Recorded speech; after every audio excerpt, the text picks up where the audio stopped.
So just last week, we saw Labour come in and support the union pay rise, or at least the union-backed pay rise for a lot of the public servants, etc., that we had seen. This, in effect, had stopped many of the planned strikes that were potentially about to come down the line for Labour. And you saw a lot of the Conservatives freak out about this. Oh my word, Labour have come in and they have given a massive bung to their union mates. You know, of course, the second Labour were in, unions were going to accept these pay rises, something which these unions have been saying, hey, this is the pay rise we'd like, you know. Yeah, so it wasn't like they were asking for anything new or anything like that. They sort of got what they had been asking for.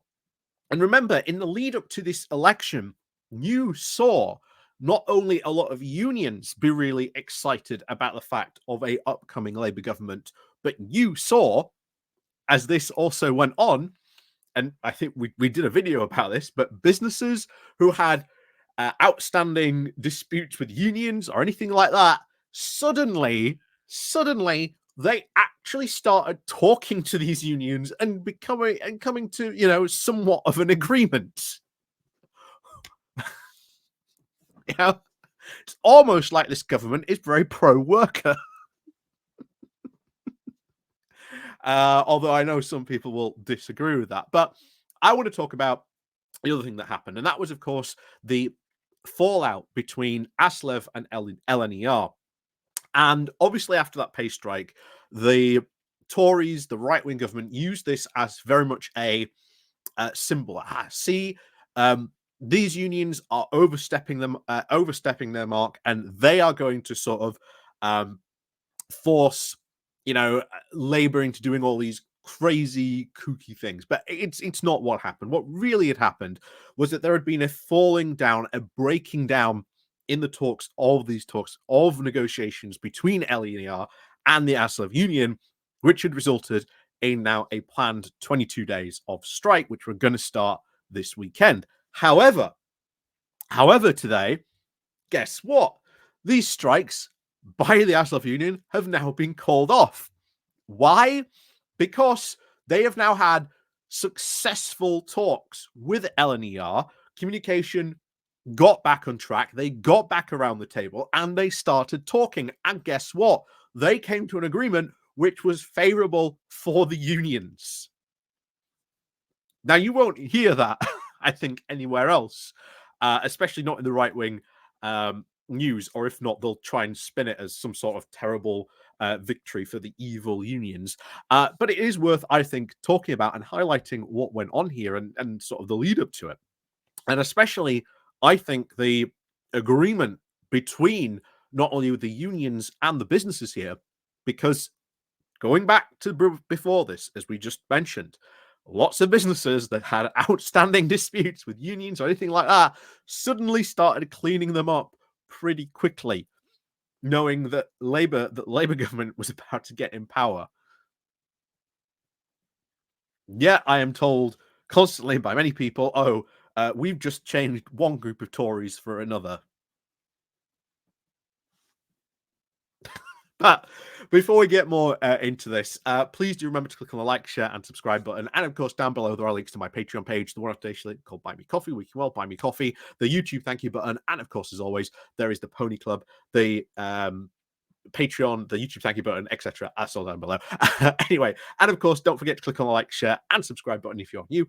And of course, let's crack on today into this. And thank you very much to everyone who does support the channel. So, this over here, coming from The Guardian, with the title of LNER train driver strikes now called off after successful union talks. And that, ladies and gentlemen, is what we like to see, successful union talks.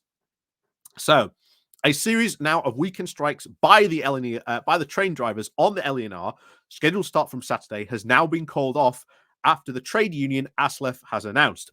Passengers travelling between London and Edinburgh had faced the prospect of months of disruption after the drivers earlier this month announced the 22 days of industrial action to start from September into early November. However, on Thursday, ASLEF drivers had now reached a resolution with LNER regarding the breaking of agreements. Posted on Twitter, they said, strike action scheduled for weekends between the 31st of August and the 10th of November is therefore suspended, and we look forward to normal working resuming. The strikes were called off after meetings between the union and the company. Again, continuing for this dispute separates for now from a long-running low pay involving drivers across the UK that looks like to have now been resolved after a new long-term pay offer was now made.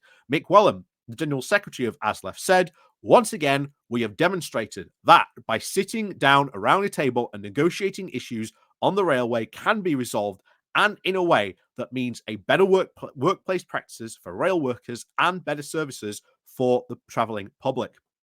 ASLEF will continue to campaign for a fully staffed railway that doesn't rely on excessive use of driver overtime. We continue to operate in good faith, and we are pleased to have finally resolved this very long-standing issue with LNER of the abuse of our agreements. And it's worth really reminding there, this is one of the big things that doesn't get talked about when it comes to problems on the railways. Rail companies at the moment really overly abuse driver overtime, more so really than we should. And it's just, imagine this, because if we heard about, like, I don't know, a company like EasyJet, Ryanair, etc., name your airline. If we heard about a company like that, abusing pilots overtime to a point where these pilots were visibly, tired, and, bear in mind, flying an airplane, I'd be pretty worried about, the safety of that airplane, and, what might happen if that pilot maybe fell asleep or, something like that. But it's the exact same thing we should be thinking about also on these trains and rails as well. And yet, I think, unfortunately, the public would react far more strongly to a story about if that was happening or on something like an airline versus, unfortunately, if it was happening on a train. But that's the reality. And I don't think the public really realizes. And this is a sort of a situation where, once again, we need to sort of step up more training for drivers, get more people, working on the railways. Something that, the unions, I think, would love. Get more people training on these things, and it does happen. But of course, it's the railway companies that are like, we don't really want to do that, and hire more people, which is, the shame of it at the moment. But I do want to highlight what our new Transport Secretary, Louise Haigh, had to say about this. She said, for too long, our railways have now been brought to a standstill by industrial disputes with no end in sight. This is now a very constructive step forward for fixing our railways and getting the country moving. Bear in mind, what happened is, once again, was a breakdown in communication between ASLEF and the unions. ASLEF and LNER.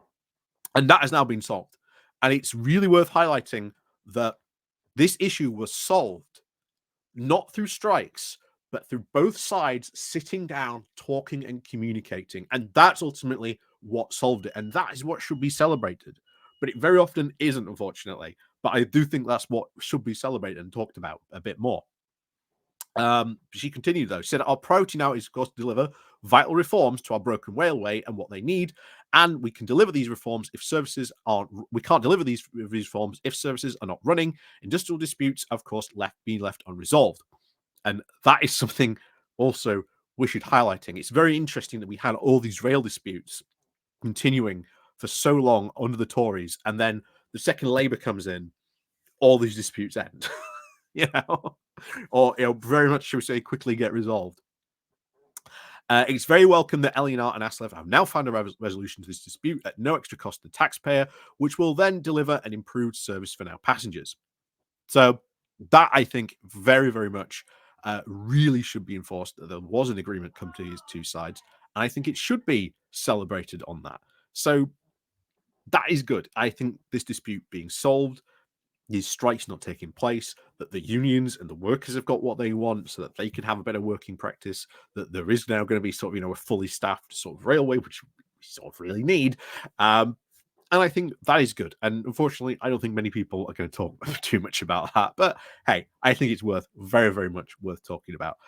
So as always, good news for that. And it just goes to show you unions, when they sit down and they talk with the businesses, if the businesses aren't going to be, too much about, which is seem to be what LNER seem to be doing, you know, stuff can come from it. I think once again, it just goes to show you how good unions are, how good they can be, and how good they can improve working practices for workplace and environments. So, as always, thank you very much for watching. And of course, do remember to click on the like, share, and subscribe button. The link's down below as well. And of course, we'll see you all next time.